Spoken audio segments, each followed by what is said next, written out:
المسلمین والمؤمنین بولایت علی امیر المؤمنین علیہ السلام۔ اللهم صل على محمد وعلى محمد والصلاة والسلام والتحیۃ والاکرام علی افضل الموجودات العبد المؤید والرسول المسدد المصطفى الامجد المحمود الاحمد اعنی ابا القاسم محمد۔ اللهم صل على محمد وعلى محمد وعلى روحه ونفسه وصهره ووصيه سید الاتقیاء والاصفیاء مولا الموالی امام المتقین علی بن ابی طالب۔ اللهم صل على محمد وعلى محمد وعلى اوصیائه لا سیما بقیت اللہ فی الارضین روحی و ارواح العالمین لتراب مقدمہ الفدا واللعنة الدائمة على اعدائهم اجمعین من الآن الى قیام یوم الدین۔ اما بعد فقد قالت فاطمة الزہراء سلام اللہ علیہا ایہا الناس اعلموا انی فاطمہ و ابی محمد صلوات علی محمد وعلی محمد۔ اللهم صل على محمد وعلى محمد سورہ فاتحہ کی درخواست ہے محمد علی ابراہیم، زاہد محمد علی، نصرت ابراہیم، ابراہیم علی محمد، سجاد علی ابراہیم، حبیبہ ابراہیم، محمد علی بندہ علی، سید فضل حسین رضوی، شوکت علی ابن دلدار حسین، اصغری بیگم کے لیے، حاضرین کے تمام مرحومین کے لیے، تمام شہداء کے لیے۔ الفاتحہ۔ بسم اللہ الرحمن الرحیم الحمد للہ رب العالمین الرحمن الرحیم مالک یوم الدین ایاک نعبد و ایاک نستعین اهدنا الصراط المستقیم صراط الذین انعمت علیہم غیر المغضوب علیہم ولا الضالین۔ بسم اللہ الرحمن الرحیم قل هو اللہ احد اللہ الصمد لم یلد ولم یولد ولم یکن له کفوا احد۔ بسم اللہ الرحمن الرحیم قل هو اللہ احد اللہ الصمد لم یلد ولم یولد ولم یکن له کفوا احد۔ بسم اللہ الرحمن الرحیم قل هو اللہ احد اللہ الصمد لم یلد ولم یولد۔ دعائے صحت کی درخواست کی گئی ہے جناب کوثر کاظمی کے لیے، ڈاکٹر ٹیپو نقوی، جناب جعفر نقوی، جناب تنویر احمد، جناب نوظیف شہزاد، محمد الموسوی اور آغا حیدر کے لیے۔ بسم اللہ الرحمن الرحیم امن یجیب المضطر اذا دعاہ ویکشف السوء امن یجیب المضطر اذا دعاہ ویکشف السوء امن یجیب المضطر اذا دعاہ ویکشف السوء امن یجیب المضطر اذا دعاہ ویکشف السوء امن یجیب المضطر اذا دعاہ ویکشف السوء امن یجیب المضطر اذا دعاہ ویکشف السوء۔ اللہم صل علی محمد وعلی محمد۔ تاریخ حجاز کے عنوان سے ہم نے یہ 3 مجالس جاری رکھی کہ اور پھر کوشش کی کہ تاریخ اسلام سے اس کو وابستہ کیا جائے، متصل کیا جائے، اور خصوصاً تاریخ مدینہ سے۔ تاریخ حجاز میں یمن کا ایک بہت گہرا تعلق رہا ہے، اور اکثر یہ سوچا جاتا ہے کہ جو بھی حجاز مقدس میں تبدیلیاں آتی ہیں، سیاسی، اجتماعی، اقتصادی، وہ سب یمن سے آتی ہیں۔ آپ سمجھ سکتے ہیں کہ کیوں آل سعود یمن پہ حملہ آور ہیں، اور دوسری جنگ عظیم کے بعد سے لے کے اب تک وہ کہتے ہیں کہ اتنے کسی ملک کے حالات خراب نہیں ہوئے بچوں کے حوالے سے جتنے یمن میں حالات خراب ہیں۔ لیکن پھر بھی آل سعود جنگ بند کرنے کے لیے تیار نہیں، کیونکہ وہ جانتے ہیں کہ یمن میں سیاسی تبدیلی کا معاملہ حجاز میں سیاسی تبدیلی کے نتیجے تک پہنچتا ہے۔ تاریخ میں جو بادشاہ گزرے ہیں، جیسے ایران کے بادشاہوں کو کسریٰ کہا جاتا تھا، اور قیصر، کائزر جیسے روم کے بادشاہوں کو کہا گیا، قیصر، نام ان کے سب کے الگ الگ تھے. جیسے فرعون ایک آدمی کا نام نہیں تھا، بڑی ٹائٹل ہے یا ایک لقب ہے جو ان بادشاہوں کو دیا جاتا تھا جو مصر پہ حکومت کرتے تھے. توجہ ہے میرے ساتھ؟ اور اسی کی جمع ہے فراعنہ، فرعون کی. تو جو وہاں پہ فرعون حکومت کرتے تھے، ایک کے بعد ایک آتے رہتے تھے وہ حکومت، تو ان میں سے آخری کا نام رمیز تھا بہرحال، جس نے جناب موسیٰ کو چاہ کے مار دے. اور اسی طرح سے یمن کے جو بادشاہی نظام تھا اس کو وہ لوگ تبع کہا کرتے تھے. اور تبع کا ذکر قرآن کریم میں بھی آیا، اہم خیر ام قوم تبع، کیا یہ لوگ بہتر ہیں یا وہ قوم تبع بہتر تھی. تے بے اور عین تبع، تبان بھی کہا گیا ہے. تبع قرآن کریم میں آیا اور تاریخ میں بھی دوبارہ دیکھ رہا تھا آج الکامل فی التاریخ اہل سنت کی، اور اس کے علاوہ البدایۃ والنہایہ ابن کثیر کی، بڑی مشہور یہ تاریخ ابن کثیر کی، جس کو تقریباً تمام مسلمان مانتے ہیں، یعنی حتیٰ وہابی بھی جس تاریخ کو مانتے ہیں وہ البدایۃ والنہایہ. 14 جلدوں پہ تاریخ ہے. یہ تاریخ طبری بھی ہے لیکن البدایۃ والنہایہ کیونکہ وہ خود مسلکن دیوبندی ہے وہابی، کیونکہ زمانے دیوبندی تو بھی 150 سال پہلے ٹائٹل چلا ہے لیکن وہ اسی مسلک کے تھے، تو اس لیے اس تاریخ کو بڑی اہمیت حاصل ہے. تو میں دوبارہ دیکھ رہا تھا ان کا، اب ہمارے علماء نے لکھا پھر المناقب میں ابن شہراشوب نے 900 سال پہلے، جو اس سے بھی پہلے کی تاریخ ہے، جو ہمارے مناقب کی ہے اس میں تاریخ بھی ہے. توجہ ہے میرے ساتھ؟ تاریخ کے عنوان سے پیش کر رہا ہوں. تو تبع حمیری، حمیری ایک قبیلہ ہے، آج بہرحال شیعہ اس میں بہت زیادہ ہیں، سادات بھی ہیں. تو حمیری قبیلہ، اور یہ ایک پیغمبر اسلام سے 700 سال پہلے، یعنی جناب عیسیٰ سے بھی پہلے، جناب ختم مرتبہ سے تقریباً 540 سال پہلے جناب عیسیٰ کا دور ہے. تو اس سے بھی پہلے تبع جو ہے وہ دنیا کو فتح کرنے چلا. دنیا کو فتح کرنے کے لیے بڑے بڑے نام چلے ہیں. اسکندر اعظم کا نام بہت مشہور ہے، الیگزینڈر دی گریٹ کے نام سے، اور بہت سے لوگ، جیسے خود بڑا مشہور و معروف جو پچھلے ایک دور کا ظاہر رہا ہے، بہت بڑا ظالم جو دنیا فتح کرنے کے لیے چلا تھا. بارہ ہٹلر بھی کہتے تھے کہ دنیا فتح کرنا چاہتا تھا، لیکن چنگیز خان جس نے کافی دنیا کا جو بھی تھا، پوری دنیا تو کوئی فتح نہیں کر سکا، لیکن دنیا فتح کرنے کے لیے بہت سے لوگ چلے کہ ہم دنیا فتح کریں. توجہ ہے؟ تو تاریخ کے عنوان سے جاری رکھے ہوئے تو اس لیے پیش کر رہا ہوں. تو اسعد ایک ہے، اسد الف سین دال، اسد ہوتا ہے یہ یعنی شیر. ایک ہے اسعد الف سین عین دال، اسعد، سعد سے اسعد یعنی بہت خوش قسمت. سعد کہتے خوش قسمت کو، اسعد یعنی سب سے زیادہ خوش قسمت. اسعد ابو کرب کے نام سے ایک تبع بادشاہ گزرا ہے، رسول اسلام سے 700 سال پہلے یمن کا بادشاہ تھا، جو ایک بہت بڑا مجہز لشکر لے کے چلا دنیا فتح کرنے کے لیے. سننا چاہیں گے؟ یہ تقریباً بہت بڑا لشکر لے کے چلا، اور اس میں کہہ لیں کہ کئی ہزار علماء تھے. یہ اپنے ساتھ علماء لے کے چلا، بڑے بڑے قابل علماء لے کے چلا. خود اس کے متعلق البدایۃ والنہایہ ابن کثیر نے لکھا کہ مشرک تھے، یعنی ابتدائی طور پہ، اور بت پرست جو تبع تھا. اور خود ابرہہ جو تھا وہ بھی تبع تھا، یعنی یمن کا بادشاہ تھا، اور وہ بھی لیکن وہ ابرہہ کے نام سے مشہور ہے، جو مشرک یعنی کہہ لیں کہ وہ خانہ کعبہ کو ڈھانا چاہتا تھا. یہ بھی بہرحال چلا. اب 80,000 کا یا 4 لاکھ کا، جو بھی، مجھے اس سے بحث نہیں ہے. تاریخ میں نے اختلاف دیکھا ہے. 6,000 بعض علماء، بعض نے کہا، بعض نے کہا کہ 2 یہودی بڑے عالم ساتھ تھے اس زمانے میں. یہودی کیونکہ مذہب دنیا میں رائج تھا، تو مختلف مذاہب و ادیان کے علماء کو لے کے چلا، بہت بڑا لشکر لے کے چلا کہ میں دنیا فتح کروں گا. 4 لاکھ کی فوج بنائی، اور جس میں بڑے بڑے طبیب تھے. اور جب راستے سے چلا یمن سے، تو یمن کیونکہ جزیرہ نما ادھر افریقہ ہے، یہ پورا سمندر کے پار کرنے کے بعد ان کو حجاز سے گزرنا پڑتا ہے. تو یہ آیا مکے. جب مکے پہنچا تو اس نے خانہ کعبہ کو دیکھا، اور اس نے کہا بھئی یہ کیوں آتے ہیں یہاں؟ یہ لوگ سب احترام کرتے ہیں اس کعبے کا، حضرت ابراہیم اور حضرت اسماعیل نے بنایا تھا. ہم نے پہلے عرض کیا کہ امام صادق فرما گئے کہ سب سے پہلے جناب آدم نے بنایا تھا.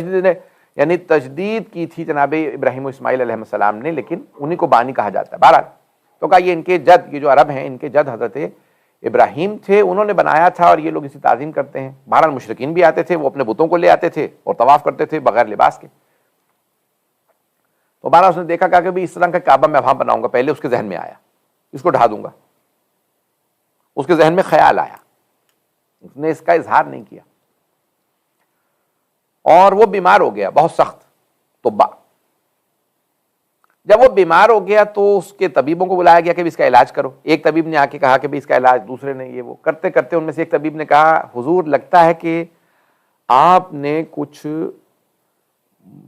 یعنی روحانی گناہ کیا ہے, آپ کے جسمانی لحاظ سے کوئی بیماری نہیں ہے, آپ سالم ہیں, تو آپ کسی طبیب کے بجائے کسی عالم کو ملاقات کیجیے, اس سے پوچھیے آپ کا مسئلہ کیا ہے. بات پہنچ رہی ہے؟ تو اب طبیب کو دکھانا بند کیا, اس نے کہا ذرا علماء کو بلاؤ. ان میں سے سب علماء آ کے بیٹھے, ان میں سے کوئی بہرحال کچھ اس زمانے میں بھی عرفاء تھے جو واقعی حضرت موسیٰ اور حضرت داؤد کے راستے پہ چل رہے تھے. تو کہا بھائی کیا معاملہ ہے, میں بہت زیادہ بیمار ہو گیا ہوں اور مجھ سے اٹھا ہی نہیں جا رہا ہے, میری صحت ختم ہو گئی ہے, مجھے لگتا ہے میں اتنا طاقتور کہ میں پوری دنیا سے لڑنے کے لیے نکلا تھا اور آج لگتا ہے جیسے طاقت ہی نہیں ہے, جسم ختم ہو چکا, اندر طاقت ہی محسوس نہیں کر رہا ہوں, بیٹھ نہیں سکتا ہوں. تو ان میں سے ایک عالم نے کہا کہ حضور لگتا ہے کہ آپ نے اس گھر سے متعلق, کعبے سے متعلق کوئی بری نیت کر لی. اگر آپ کوئی بری نیت رکھے ہوئے ہیں تو اپنی نیت سے منصرف ہو جائیں, انصراف کریں, پلٹ جائیں اور توبہ کریں, کیونکہ یہ گھر جو ہے وہ حضرت ابراہیم نے بنایا تھا, یہ گھر مقدس گھر ہے, یہ مقدس سرزمین ہے, اور یہودیوں اور یہ سارے عربوں کے سب کے جو دادا ہیں حضرت ابراہیم. اس نے کہا ٹھیک ہے آپ جا سکتے ہیں. اس نے توبہ کی, اس نے کہا پروردگارا واقعا اگر یہ تیرا گھر ہے تو اس سے منسوب ہے کہ تیرا گھر, اگر تیرا گھر ہے تو میں توبہ کرتا ہوں, اور صرف توبہ ہی نہیں کرتا بلکہ میں اس کعبے پہ غلاف چڑھاؤں گا, اسے غسل دوں گا اور اس پہ غلاف چڑھاؤں گا, تو مجھے صحت دے دے. اگلے دن جب صبح اٹھا تو بالکل صحت یاب تھا. اچھا, البدایہ والنہایہ والے کہتے ہیں کہ خواب میں اسے بشارت ہوئی کہ اس پہ غلاف چڑھاؤ. تو پیغمبر اسلام نے فرمایا ہے کہ سب سے پہلے جس آدمی نے خانہ کعبہ کو غلاف چڑھایا ہے وہ طبہ تھا. یہ جو غلاف کعبہ جسے کہا جاتا ہے, ستر کعبہ, کساہا, کسوت کعبہ جسے کہا جاتا ہے, یہ خود فقہی احکام ہے کہ اسے جیسے آپ کہتے ہیں وضو کرایا جاتا ہے, اس کو غسل دیتے ہیں, خانہ کعبہ کو غسل دیتے ہیں اور پھر اس کے بعد نیا اس کا سیاہ لے.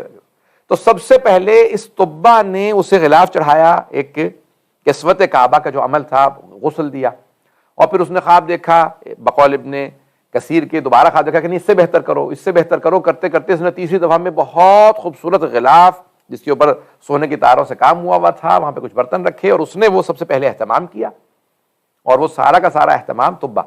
اور اس لیے سرور کائنات کی حدیث ہے اہل سنت کی کتابوں میں بھی, اور میں نے اپنی بھی بعض تفاسیر میں یہ حدیث دیکھی ہے, لا تسبوا الطبہ, کہ سرور کائنات نے کہا کبھی طبہ کو گالی نہ بکنا, لأنہ اول من کسل کعبہ, کیونکہ وہ آدمی وہ تھا جس نے سب سے پہلے کعبہ پہ, خانہ کعبہ پہ غلاف چڑھایا. بات پہنچ رہی ہے نا حضرات؟ اور دوسرے مقام پہ ہے کہ لأنہ آمن بی, کیونکہ وہ یا اسلمہ, اور وہ سب سے پہلا وہ یعنی وہ آدمی ہے جو میرے آنے سے پہلے, اس دنیا میں آنے سے پہلے مجھ پہ ایمان لے آیا تھا. بات پہنچ رہی ہے؟ بہرحال اب ایمان کیسے لے کے بھائی, بہرحال اس نے غلاف چڑھایا, اس کے بعد یہاں سے چلا تو یثرب تک پہنچا. اس زمانے میں اس کا نام یثرب تھا, مدینہ نہیں ابھی ہوا تھا. مدینے پہنچا, مدینے میں آنے کے بعد اس نے جو بنی نذیر تھے, بہرحال بنی قریظہ کے ساتھ ایک گفتگو ہوئی کہ یہودیوں سے ہمارا معاہدہ تھا, یہاں پہ جنگ ہو رہی ہے تو میں اس شہر کو خراب کر دوں گا, ڈھا دوں گا, اور یہ جتنے بھی یہاں پہ کفار ہیں ان سب کو مار دوں گا. تو ایک مرتبہ کچھ یہودی علماء آئے اور آنے کے بعد کہا کہ خبردار اس شہر کو خراب نہ کیجیے گا, کیونکہ ہماری کتابوں میں ہے وہ جو آخری نبی آئیں گے وہ ہجرت کر کے یہیں پہ تشریف لائیں گے. کہ اچھا, ہماری کتابوں میں ان دو اس کی حبر سے, دو یہودی علماء سے, ریبائز سے اس کی گفتگو ہوئی, اور تفصیلی گفتگو کے بعد ان سب نے سارا کا سارا بتایا کہ ہاں ایک آخری نبی, ان کے علم سے بہت متاثر ہوا طبہ, جب یہ واقعاً بہت قابل ہیں, دونوں بہت جانتے ہیں. ان سے متاثر ہونے کے بعد اس نے فیصلہ کیا, اس نے کہا ٹھیک ہے, کیا نام ہوگا اس آخری نبی کا؟ کیا نام ان کا احمد ہوگا, کیونکہ یجدونہم عندہم فی التوراۃ والانجیل, قرآن میں لکھا ہے کہ وہ توریت و انجیل میں جب ان کو تلاش کریں گے تو ان کا نام احمد پائیں گے, اسمہ احمد, کہ ان کا نام جو ہے وہاں پہ احمد, یجدونہم مکتوبا عندہم فی التوراۃ والانجیل, توریت اور انجیل میں ان کا نام مکتوب پائیں گے, لکھا ہوا پائیں گے, اور نام احمد ہے. تو اس نے اس وقت طبہ نے کہا کہ ٹھیک ہے, میں اس آخری نبی پہ ایمان لے کے آتا ہوں اور گواہی دیتا ہوں کہ جس اللہ نے انہیں مبعوث کرنا ہے وہ اللہ بھی اللہ ہے اور وہ نبی بھی رسول ہے. اور کچھ اشعار لکھے کہ میں ایمان لاتا ہوں احمد پہ جو پوری کائنات کا بنانے والا اللہ ہے, اس کے بھیجے ہوئے رسول ہیں. یہ اشعار لکھے, اور پھر ایک کے قبیلے سے کہا کہ بھئی آپ لوگ یہاں رک جائیں، کچھ جو اپنے 6000 علماء تھے ان میں سے کہا کہ آپ لوگ کچھ یہاں رک جائیں، یہودیوں سے کہا تمہارے ساری رہائش کا خرچہ میں دے کے جا رہا ہوں، اور میرے مکان بنوا دو، وہ جو آخری نبی آئیں گے ان سے کہنا کہ تبا آپ پہ ایمان لے کے آیا تھا، یہ مکان بنوا کے گیا تھا، اگر ہو سکے تو میرے بنائے ہوئے اس مکان میں آپ تشریف رکھیں، اس مکان میں سکونت اختیار کریں۔ تو اس نے ایک مکان بنوا دیا۔ اب وہ نسلاً بعد نسلاً یہودیوں سے وہ اشعار منتقل ہوتے رہے، وہ آتے رہے، اور پھر ایک مرتبہ بہرحال طبہ گیا، جنگ وغیرہ کی، پھر واپس مکے سے ہوتا ہوا واپس چلا گیا یمن، اور وہیں انتقال ہوا۔ پھر بہرحال اب سرور کائنات نے تاریخ ان کے حجاز کی پیش کر رہا ہوں، سرور کائنات نے ہجرت کی، اور جب ہجرت کی، اب میں نے ساری تاریخ چھوڑ دی کیونکہ طبہ کی تاریخ بہت تفصیلی ہے کہ وہ کہاں کہاں گئے، دنیا بھر کا سفر کیا، اور پھر میں ابھی جو دیکھ رہا تھا اور پہلے بھی میں نے پڑھی ہے، واقعات کچھ پڑھے ہیں تو تفصیلی ہیں، کافی زیادہ تاریخ ہے۔ تو طبہ نے بہرحال یہ دنیا جو ہے فتح کرنے کا پورا عمل تو کسی کے نے بھی انجام نہیں دیا، لیکن کافی آگے تک وہ جنگ کرتے ہوئے گئے، کافی دنیا فتح کی، اس کے بعد پھر فیصلہ کیا میں یمن واپس جاؤں گا، وہیں انتقال ہوا، اور ان کا پھر پورا شجرہ لکھا بنی نذیر کا یہ بہرحال۔ تو بہرحال وہ بہت سے علماء وہاں رک گئے، اور اگر آپ دیکھیں تو عیسائی اس کے بعد پھر آئے، عیسائی بھی وہیں آ کے بسنے لگے اطراف میں، اور قرآن کہتا ہے کہ یہ سب کے سب کہتے تھے کہ ہم اس پہ ایمان لے آئیں گے، اور جب وہ آ گئے تو اولا کافر بہ، تو سب سے پہلے اس آخری نبی کا انکار کرنے والے یہی یہودی اور عیسائی بنے ہیں جو کہتے تھے ہم ایمان لے آئیں گے۔ کیوں آ کے بسے تھے مدینے میں؟ کہ وہ آخری نبی نے یہاں آنا، توجہ ہے۔ جیسے ہم سے ایک صاحب کہنے لگے کسی ملک میں، نام نہیں لیتا کہ کون سے ملک میں، کہاں مغربی ملک کے اندر، کہنے لگے، میں نے کہا بھائی کیا کہاں ہے آج کل آپ نظر نہیں آ رہے مجالس میں؟ تو کہنے لگے میں منتقل ہو رہا ہوں، ٹورنٹو سے جا رہا ہوں میں پتہ نہیں کہاں۔ وہ کیوں وہاں کیوں شفٹ ہو رہے ہیں اس ملک میں؟ کہنے لگے وہ امام کا ظہور ہونے والا تو میں وہیں سے جوائن کر لوں گا۔ میں نے کہا اس کا مطلب یعنی آپ یہ سمجھانا چاہ رہے ہیں جو وہاں ہوگا وہ جوائن کر لے گا، اور جو دور ہوگا وہ مخالف ہوگا؟ کہیں گے نہیں یہ تو نہیں کہہ رہا ہوں۔ تو بہرحال ایک اچھی خاصی بحث ہوئی، تو میں نے کہا بھائی یہ فلسفہ غلط ہے کہ انسان وہاں، یہ تو یا انسان کا ایمان اتنا مضبوط ہونا چاہیے کہیں پہ بھی ہو وہ امام کے قدموں میں پہنچ جائے گا،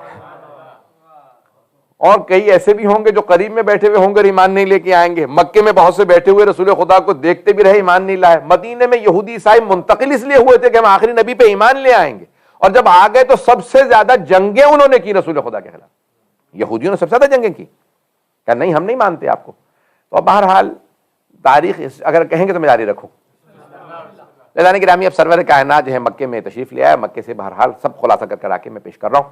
مدینے پہنچے، جیسے مدینے آئے تو مدینے کے تمام سرداروں نے کہا کہ یا رسول اللہ ہمارا گھر حاضر ہے، ہمارا گھر حاضر ہے۔ آپ نے کہا نہیں، جہاں میری اونٹنی جس گھر کے سامنے بیٹھ جائے گی میں وہیں پہ قیام کروں گا۔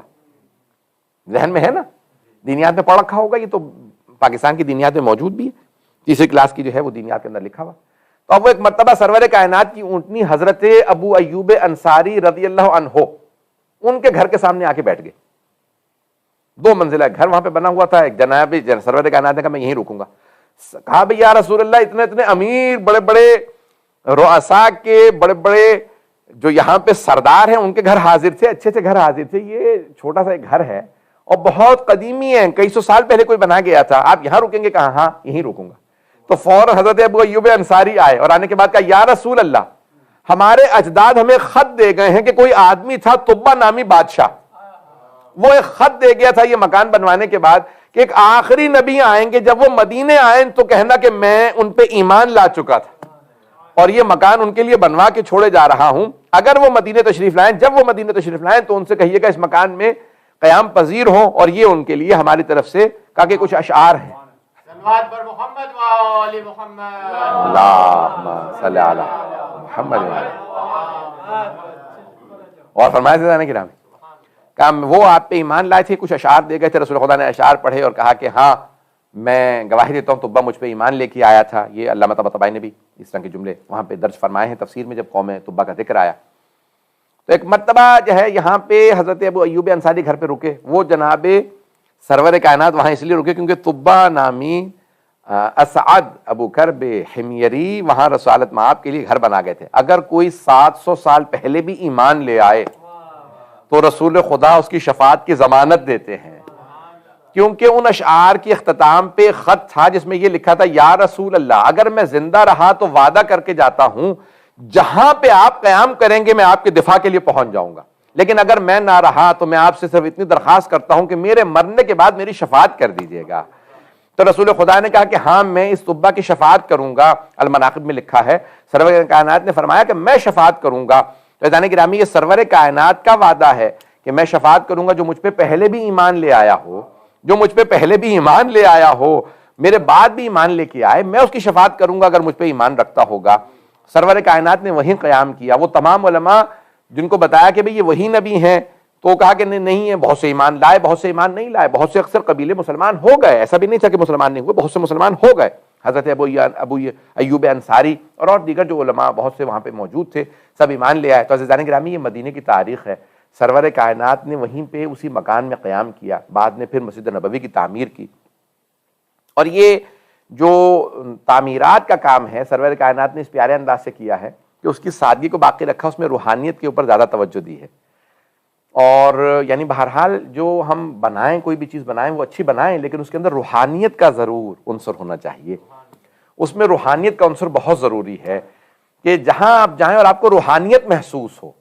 دیکھیں یہ ہم امام بارگاہوں کو، مساجد کو سجاتے ہیں کیوں کہ ہم ہمارے گھر سجا رکھیں تو اس سے زیادہ اچھا، تو یہ اللہ کا گھر ہے، امام کا گھر ہے، اس کو سجانا ہم پہ لازم واجب ہے، ضروری ہے، لیکن اس میں روحانیت کا عنصر ہونا بہت ضروری ہے۔ پتہ نہیں میں بات پہنچا پا رہا ہوں یا نہیں؟ یعنی اسسا علی التقوی، یہ جو قرآن کی آیت ہے کہ مسجد یعنی وہ مسجد کی جس کی بنیاد تقوی پہ رکھی گئی ہو، تقوی پہ رکھی گئی ہو، وہ اللہ کو زیادہ عزیز ہوتی ہے، جو سوائے بجائے سے کہ وہ جس کو دکھانے کے لیے۔ تو عزیزان گرامی وہ چیزیں بقا اور دوام لے کے آتی ہیں جن کی بنیاد تقوی پہ رکھی جاتی ہے۔ وہ جو تقوی پہ بنیاد ہوتی ہے اس کو بقا ہوتی ہے۔ عزیزان گرامی یہ چاہے دنیا بھر کے اندر کہیں چلے جائیے آپ تو آپ کو یہ چیزیں نظر آئیں گی۔ ایک صلاۃ پڑھیں محمد وآل محمد۔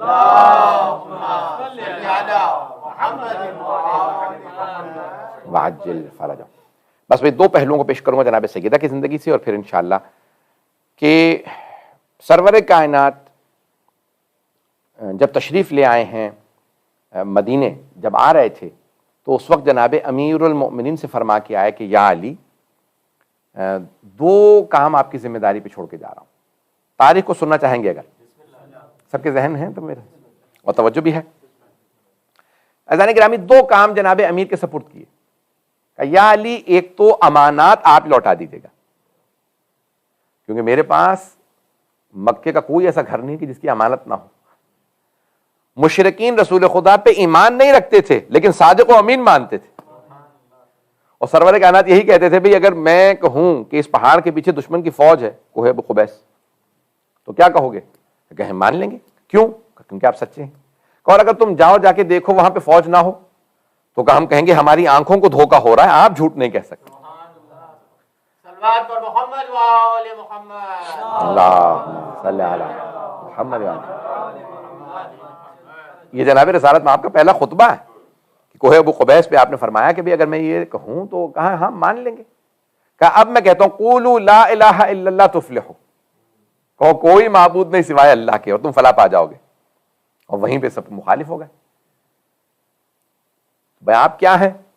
اگر ایک ہی اللہ ہے تو آپ کیا ہیں؟ کہ میں اللہ کا رسول ہوں۔ تو ایک بات اور واضح یہاں پہ کرتا چلوں اس سے پہلے کہ میں دونوں باتوں کو پیش کروں کہ جو جناب امیر کو ذمہ داریاں سونپی تھی، کہ عزیزان گرامی جب تک عہدہ نہیں آتا، علماء نے بڑی تجزیہ تحلیل کیا یہاں پہ کہ جب تک عہدہ نہیں آتا تو ایک آدمی کو سب مانتے رہتے ہیں، لیکن جہاں عہدے اور منصب کی بات آئے وہ اختلافی بن جاتا ہے۔ جب تک جناب رسالت میں آپ نے یہ نہیں کہا کہ میں اللہ کا رسول ہوں، سب صادق و امین کہتے رہے، لیکن جیسے ہی آپ نے فرمایا کہ آج میں اللہ کا بھیجا ہوا رسول ہوں تو اب انہوں نے کہا کہ یہ معاذ اللہ جھوٹے ہیں، یہ جادوگر ہیں، یہ شاعر ہیں، یہ مجنون ہیں، سارے الزامات ان پہ لگائے گئے۔ عزیزان گرامی جب تک عہدہ یا منصب نہیں تھا، جناب امیر المؤمنین سارے صحابہ کے مشکل کشا تھے۔ پتہ نہیں بات پہنچا پایا ہوں یا نہیں؟ بھئی اگر تکذیب کر دیجئے اسی وقت، اگر کہہ دیجئے کہ ایسا نہیں تھا، بھئی سارے صحابہ کے مشکل کشا تھے۔ ہر صحابی جناب امیر ہی سے مالی مدد مانگتا تو علی سے، جنگ میں مدد مانگتا تو علی سے، مکان بنانے میں مدد مانگتا تو علی سے، زندگی کے ذاتی مسائل میں مدد مانگتا تو علی سے۔ جو ہر کام میں مشکل کشائی کرے اسی کو تو مشکل کشا کہتے ہیں۔ تو بھئی سارے صحابہ کے مشکل کشا تھے جب تک غدیر نہیں ہو گئی. پتہ نہیں بات پہنچی یا نہیں پہنچی. بس جیسے پیغمبر نے ہاتھ جناب امیر کا اپنے ہاتھ میں لے کر من کنت مولا فہذا علی مولا, اب سارے صحابہ کہنے لگے بھئی نہیں یہ ہمیں قبول نہیں ہے. اب تک تو سب کے مشکل کشا ہیں, آج سے اختلافی ہو گئے. پتہ نہیں لوگ ہیں یا نہیں. عزیزان گرامی, عہدہ آتے ہی بہت سے افراد اختلافی ہو جاتے ہیں. اب سمجھ میں آیا اللہ نے جناب سیدہ کو کیوں یا نہ نبی بنایا نہ امام. اللہ چاہتا یہ تھا کہ ساری امت مسلمہ میں اتحاد کا مرکز بنے تو فاطمہ بنے, کہ جو مرکز بنے تمام کے تمام لوگوں کے اتحاد کا وہ فاطمہ الزہرا ہو. اگر ان سے کوئی اختلاف کرے, فاطمہ الزہرا سے اختلاف کرے تو وہ دین سے خارج ہوگا, سیدہ نہیں. پتہ نہیں بات پہنچتی ہے نہیں. اللہم صلی علی محمد وعلی. بات پہنچ رہی ہے نا عزیزان گرامی. تو اب سرور کائنات تشریف لے جا رہے ہیں مدینے, ہجرت کر رہے ہیں. تو آپ نے سارے صحابہ سے کہہ دیا اپنے اپنے گھروں پہ رک جاؤ, آج رات کوئی اپنے گھر سے باہر نہ نکلے. سب کے ذہنوں میں ہے مجھے تفسیر ہجرت کو نہیں پڑھنا, مجھے کچھ اور بیان کرنا جناب سیدہ کے لیے, اگر مجھے مجمع کی توجہ چاہیے. تو اب آپ نے فرمایا کہ بھی آج رات کوئی گھر سے باہر نہ نکلے. تو جناب امیر فوراً اپنے گھر چلے گئے. کیوں؟ کہ جناب سرور کائنات کا حکم تھا. پتہ نہیں بات پہنچا پا رہا ہوں یا نہیں. کیا آپ فوراً گھر چلے گئے؟ سرور کائنات کا حکم ہے اپنے اپنے گھروں پہ رہو, کوئی گھر سے آج باہر نہ نکلے. اتنے میں سرور کائنات نے اپنے غلام کو بلایا, کہا جاؤ جا کے میرے بھائی علی کو بلا لا. بلانا ہوگا تو خود بلا لیں گے. جناب امیر بھی جانتے ہیں کہ سرور کائنات بلانا ہوگا خود بلا لیں گے. اب کہا جاؤ جا کے میرے بھائی علی کو بلا لاؤ. جیسے بلایا کہا یا علی آج رات میرے بستر پہ سو جائیے گا. اچھا, مسلمان مورخین نے بس ایک ہی جملہ لکھا کہ مولا کائنات نے بس ایک چھوٹا سا سوال کیا, یا رسول اللہ بس مجھے اتنا بتا دیجئے کیا میرے آپ کے بستر پہ سونے سے آپ کی جان بچ جائے گی؟ تو سرور کائنات نے فرمایا ہاں یا علی میری جان بچ جائے گی. تو مسلمان سب کے سب یہ جملہ لکھتے ہیں تاریخ اسلام میں پہلا سجدہ شکر علی بن ابی طالب بجا لا. فوراً سجدہ شکر میں گر گیا, کہ پروردگارا تیرا کتنا شکر ادا کروں, تو نے مجھے اس قابل بنایا, میں تیرے رسول کی جان بچا رہا ہوں. پتہ نہیں بات پہنچی نہیں. اللہم صلی علی محمد وعلی. بات پہنچ رہی ہے جانے گرہ. اور کوئی اس قابل نہیں تھا کہ بستر رسالت پہ سو سکے, جسے جان دینی ہو, جس کے جسم سے ویسا ہی نور نکل رہا ہو جیسا سرور کائنات کے جسم سے نور نکلتا ہے. تو جناب امیر فوراً کہا یا علی دوسری ذمہ داری آپ کی یہ ہے, میرے گھر میں امانات رکھی ہیں, آپ امانات لوٹا آئیے گا, میرے بستر پہ سونا ہے. اور تیسری بھی ایک اور ذمہ داری دی, کہا کہ فواطم جمع ہے فاطمہ کی, ان کو سب کو لے آئیے گا مدینے, اپنی والدہ کو, میری بیٹی کو اور فاطمہ بنت زبیر سب کو آپ مدینے لے آئیے گا. کہا یا رسول اللہ ٹھیک ہے. ہجرت کا واقعہ ذہنوں میں ہے, مجھے ہجرت کا واقعہ پیش نہیں کرنا. جناب امیر بسرس وہاں جناب سرور کائنات مدینے ہجرت یثرب چلے گئے ہجرت کر کے مدینے, اور کہا میں مدینے میں تب تک داخل نہیں ہوں گا جب تک میرا بھائی علی نہیں آ جاتا, میں انتظار کروں گا. وہاں رات گزر گئی, صبح ہوتے ہی جناب امیر نے سب کی امانتیں لوٹائیں. توجہ, نہ کسی سے یہ پوچھا کہ رکھوا کے کیا گئے تھے, اور نہ کسی نے مشرک نے یہ شکوہ کیا کہ مجھے میری امانت نہیں ملی. اس کا مطلب یہ ہے کہ علی چہرہ دیکھتے تھے, امانت لوٹا دیتے تھے. پتہ نہیں لوگ ہیں یا نہیں. وَلَا يُؤَدِّي عَنِّي إِلَّا عَلِي, کوئی بھی امانتوں کو میری طرف سے لوٹا ہی نہیں سکتا سوائے علی کے. امانتیں لیں گے ہم, لوٹائیں گے علی. تو اب جناب سرور کائنات اشارہ کر رہے ہیں کہ کوئی جانتا ہی نہیں ہے, بتانے کی ضرورت نہیں ہے. جو امانتیں بغیر دیکھے چہرہ دیکھ کے بتا دے کون سی امانت کس کی, اسے علی کہتے ہیں.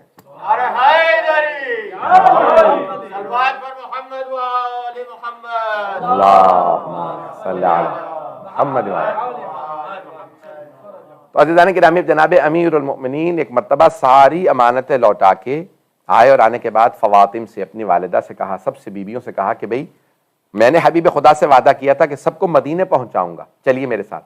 آپ نے ناقہ اونٹنیاں فوراً ان پہ ہودج اور محملیں سجائیں, ہودج لگائے.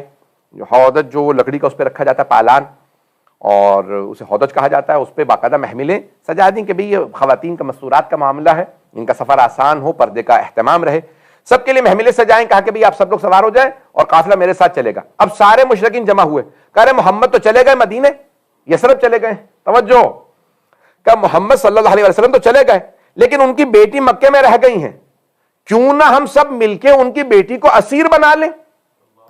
اگر انہیں اسیر بنا لیں گے تو محمد کو واپس مکے آنا پڑے گا اور اس طرح سے وہ ہمارے قبضے میں آ جائیں گے۔ سب نے کہا یہ بہت اچھی بات ہے، ہاں چلو چل کے محمد کی بیٹی کو ہم سب کے سب اسیر بنا لیتے ہیں۔ آغا پناہیان اس مقام پہ کہتے ہیں کہ جیسے ہی سب کے سب آئے تو رسول خدا نے جناب امیر اکیلے سے کہا تھا آپ کے حوالے کر کے جا رہا ہوں یہ ساری امانتیں۔ پتہ نہیں لوگ ہیں یا نہیں، کچھ امانتیں لوٹانے کی تھیں، کچھ امانتیں پہنچانے کی تھیں۔ تب ایک مرتبہ جناب امیر المؤمنین نے جیسے ہی آتا دیکھا، اب تک کسی نے تلوار نہیں دیکھی تھی علی کے ہاتھوں میں، جیسے ہی سارے مکے کے مشرکین جناب سیدہ کو اسیر بنانے کے لیے آئے، جناب امیر نے اس طرح سے للکارا، تلوار ہاتھ میں کھینچی کہ للکارتے ہوئے جیسے ہی میدان میں اترے مارنے کے لیے تو سب کے سب کہنے لگے بھاگو، اس کی آنکھیں عجیب ہیں، یہ شیر کی طرح دیکھ رہا ہے۔ یہ بہت بڑی بڑی آنکھیں تھیں جناب امیر کی کہ سرخ ہو گئی ہیں، کہ بھاگو۔ ایک مرتبہ کسی نے نعرہ لگایا، سب کے سب بھاگنے لگے، پتہ نہیں توجہ ہے یا نہیں۔ جیسے ہی سب بھاگے جناب امیر ایک مرتبہ رکے، کیونکہ بھاگنے والوں کے پیچھے بھاگتے نہیں تھے، پتہ نہیں لوگ ہے یا نہیں ہے، فرار کرنے والوں کے پیچھے نہیں جاتے تھے مولا، سب کو بھاگنے دیا۔ جب سب بھاگ گئے تو ایک مرتبہ کھڑے ہوئے اور کھڑے ہونے کے بعد جناب فاطمہ کی محمل کی طرف اشارہ کر کے کچھ پہنچے ہیں، جناب سیدہ سے مخاطب ہوئے اور بی بی سے مخاطب ہونے کے بعد خطاب کر کے ایک جملہ کہا کہیں آپ کو خوف تو طاری نہیں ہو گیا تھا، اتنا بڑا مجمع آ گیا ہے؟ بھئی یہ جناب امیر جناب سیدہ سے تعارف کروا رہے ہیں اپنا، تو کہیں خوف طاری تو نہیں تھا، اتنا مجمع آ گیا اسیر بنانے کے لیے؟ تو جناب فاطمہ نے ایک جملہ فرمایا، کہا اسے کیا خوف ہو سکتا ہے جس کے لیے علی ابن ابی طالب حفاظت میں ہو۔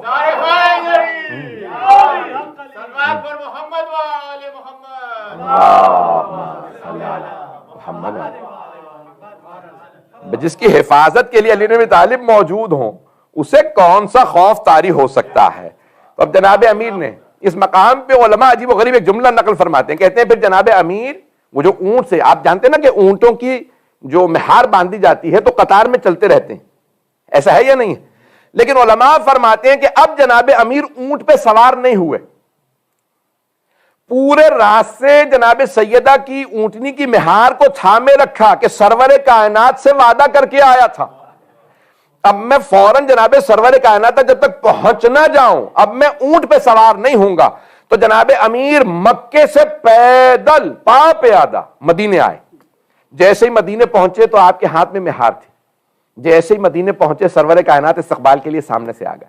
تو روایت کے الفاظ ہیں جناب سرور کائنات جیسے ہی آئے تو جناب امیر کو فوراً گلے لگایا، چومنے لگے، پیار کرنے لگے اور آپ کے آنسو بہنے لگے کہ بھئی آپ کی جان خطرے میں تھی، میں یہاں آ گیا تھا، میری بیٹی، میری چچی یعنی آپ کی والدہ، دوسری بیویاں سب آپ کے حوالے کرایا تھا۔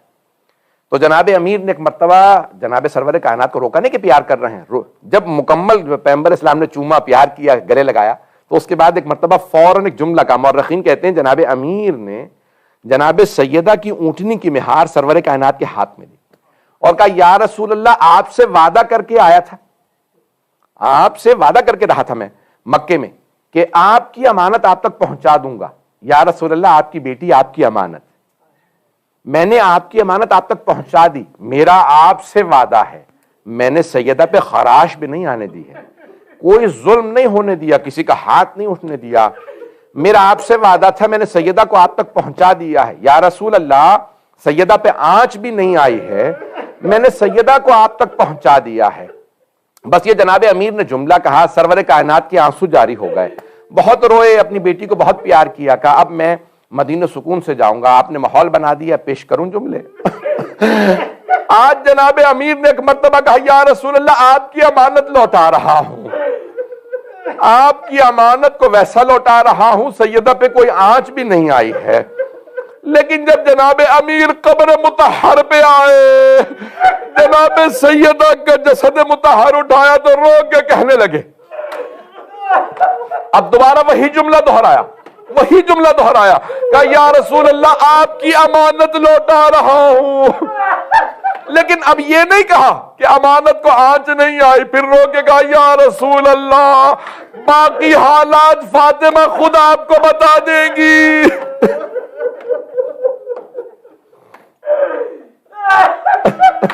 کہ باقی حالات فاطمہ خود آپ کو بتا دیں گی. یا رسول اللہ یہ وہ فاطمہ نہیں جو آپ نے مجھے دی تھی. اب میں کہوں گا یا رسول اللہ ان فاطمہ کا پہلو شکستہ ہے, ان کی پسلیاں ٹوٹ گئی ہیں. اجرکم اللہ, اجرکم اللہ. کوئی بھی آج شب شہادت ہے, بی بی کی شہادت آ گئی ہے, شہادت آ گئی, کوئی رونے میں بخل نہ کرے. میں جملے پیش کر رہا ہوں, آپ نے ماحول بنایا ہے, میں زیادہ تفصیل سے نہیں پڑھوں گا. عجیب و غریب ایک کیفیت ہے, عجیب و غریب حالت ہے. آج رسول اللہ کو پرسہ دیجئے, یا رسول اللہ آپ کو آپ کی بیٹی کا پرسہ دینے آئے. نہ جانے کیسی بیویاں ہیں خاندان اہل بیت کی. ایک دادی ہے, ایک دادی ہے جن کا پہلو شکستہ, دوسری پوتی ہے جس کے کان زخمی.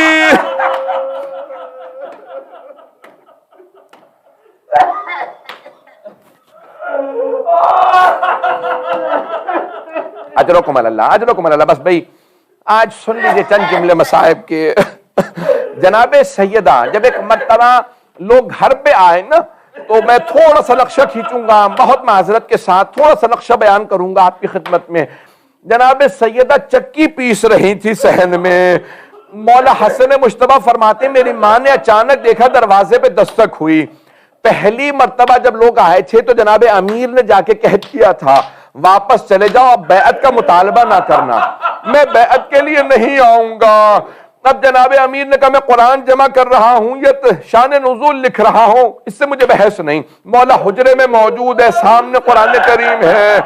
اتنے میں اچانک چند افراد دروازے پہ آئے کہ علی کو باہر نکالو, ہم علی سے بیعت لینے آئے ہیں.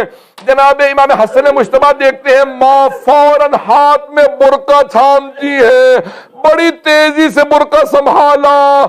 بی بی دونوں ہاتھ دروازے پہ رکھے, دروازے کو روکا, کہا کہ خبردار رک جاؤ, میں تمہارے نبی کی بیٹی ہوں. ایک آدمی نے آواز دے کے کہا ان چاہے نبی کی بیٹی کیوں نہ ہو, دروازہ کھولو. جناب سیدہ نے کہا رک جاؤ, زیادہ مت دھکیلو دروازے کو. ایک آدمی نے آواز دے کے کہا ہم دروازے کو آگ لگا دیں گے. بی بی نے کہا باز آ جاؤ, میں تمہارے نبی کی بیٹی ہوں. ایک آدمی نے آگ لگا دی. جلتے ہوئے دروازے پہ دوسرے نے لات ماری, جلتا ہوا دروازہ گرا. بی بی نے ہاتھ بڑھائے, ایک مرتبہ آوازی یا فضا الیکی, فضا میرا محسن شہید ہو گیا. اجرکم اللہ. بس بھئی 2 سے 4 منٹ کی, 5 منٹ کی زحمت, 10 منٹ کی زیادہ. اجرکم اللہ, اجرکم اللہ. ایک مرتبہ جناب امیر تشریف لائے اور آنے کے بعد دروازہ گرانے والے کے گربان میں ہاتھ ڈالا, زمین پہ پھینکا, سینے پہ پاؤں رکھنے کے بعد کہا اگر مجھے رسول خدا کی اجازت ہوتی میں اسی وقت تیرا قتل کر دیتا, لیکن مجھ سے رسول خدا نے وعدہ لیا تھا. استاد صالح فرماتے تھے, آیت اللہ صاحب کہتے تھے کہ حضرت امیر نے کہا کہ اگر مجھ سے رسول خدا نے وعدہ نہ لیا ہوتا, تلوار نہ اٹھانا یا علی میرے بات نہیں تو سب پلٹ جائیں گے, میں ابھی تیرا قتل کر دیتا. بس بھی ایک مرتبہ جناب امیر علیہ السلام نے جیسے ہی جملہ کہا تو ایک ملعون نے بس یہ جملہ کہا آگے سے, کہا علی تلوار نہیں اٹھائیں گے, علی کے گلے میں رسی ڈال لو. ایک مرتبہ جناب امیر کو لے جانے لگے, جب لے جا رہے تھے جناب سیدہ نے جناب امیر کی ابا میں ہاتھ ڈالا اور جملہ کہا میں اپنے سرتاج کو لے جانے نہیں دوں گی, میں اپنے مولا کو لے جانے نہیں دوں گی. کسی نے اپنے غلام قنفذ سے کہا سیدہ سے ہاتھ چھڑوا, قنفذ نے تازیانہ ہاتھ میں تھا چلایا, تلوار کی نیام لکڑی کی تھی, دسا ہاتھ پہ مارا. جیسے ہی ہاتھ سے ابا چھوٹی جناب سیدہ نے آواز دی بابا.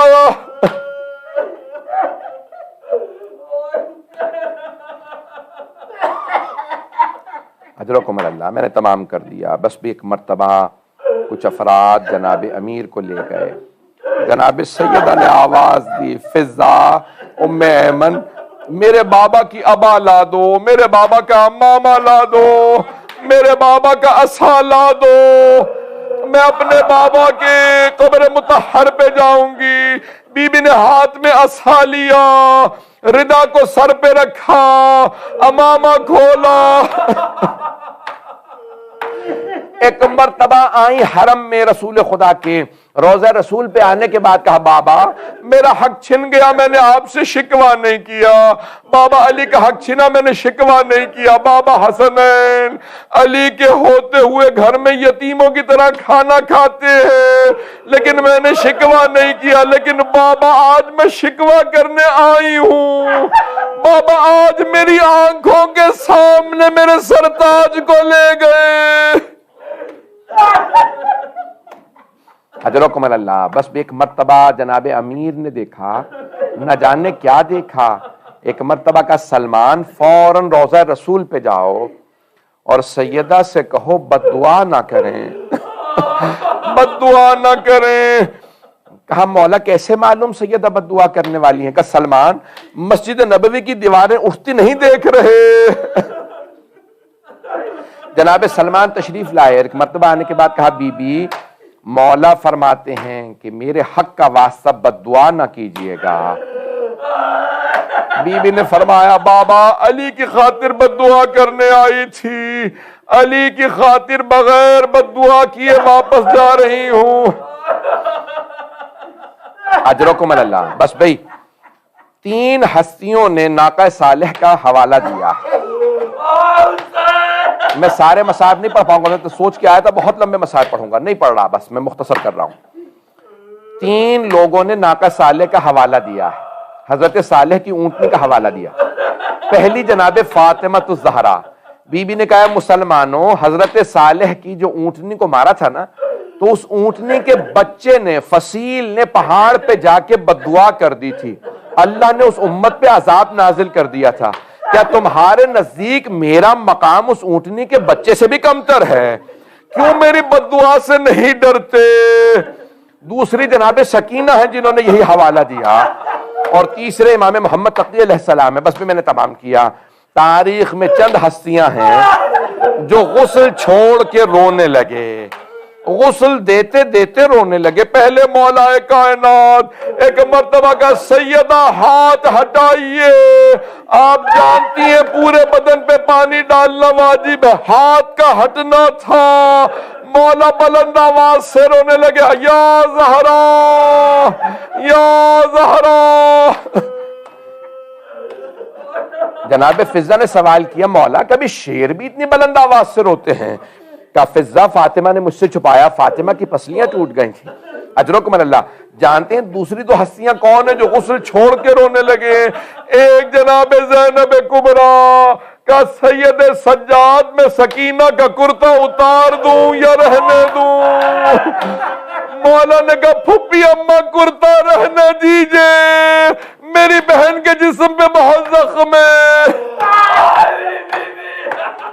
تیسرے مولا امام باقر جب چوتھے امام کو پشت پہ پانی ڈالنے لگے تو غسل روک کے رونے لگے، ہائے میرے بابا آج تک پشت پہ نشان باقی تھے۔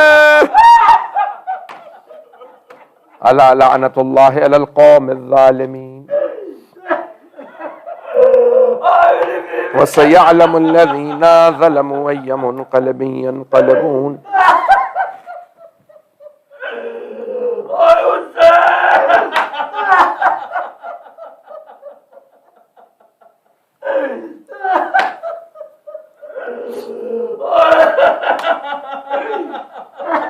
بس بھئی میں نے سارے مصائب چھوڑ دیا، آئے ہاتھوں کو بلند کیا۔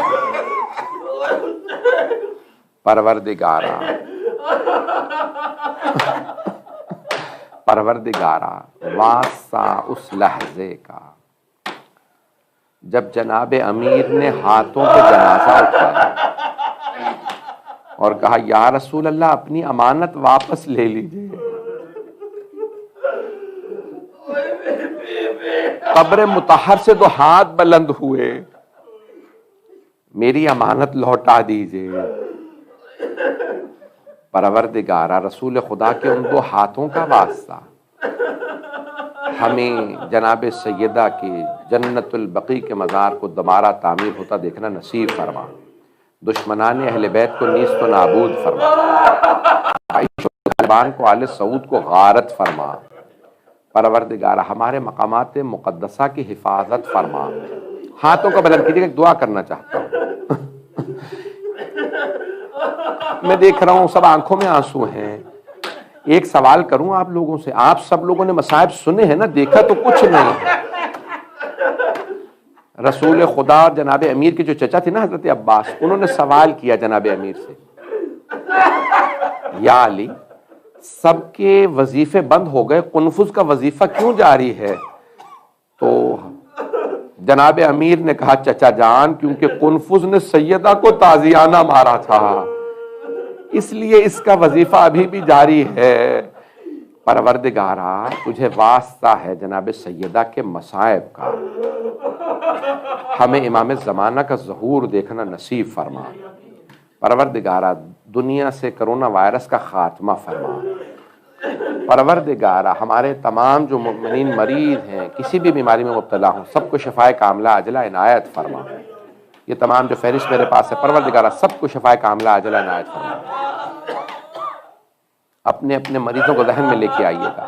آغا حیدر، جناب کوثر کاظمی، ڈاکٹر ٹیپو نقوی، جناب جعفر نقوی، جناب تنویر احمد، جناب نوظیف شہرات، محمد الموسوی، آئیں ذرا مل کے ایک واسطہ اور دوں۔ پروردگارا مرحوم آیت اللہ شیخ محمد حسین اصفہانی سے کسی نے سوال کیا کہ جناب سیدہ کیا الٹی طرف کی کروٹ نہیں لے پاتی تھی؟ نجف و کربلا کے ممبروں سے پڑھا جا رہا ہے آغا کہ بی بی الٹی طرف کی کروٹ نہیں لے پاتی تھی۔ تو مرحوم آیت اللہ شیخ محمد حسین اصفہانی نے فرمایا، رونے لگے، کہا نہیں بی بی کروٹ ہی نہیں لے سکتی تھی، نہ الٹی طرف کی نہ سیدھی طرف کی۔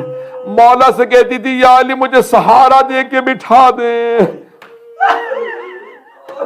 پروردگارا بی بی کے مصائب کا واسطہ اس امام بارگاہ کو، اس کے خادموں کو، منتظمین کی توفیقات میں اضافہ فرما۔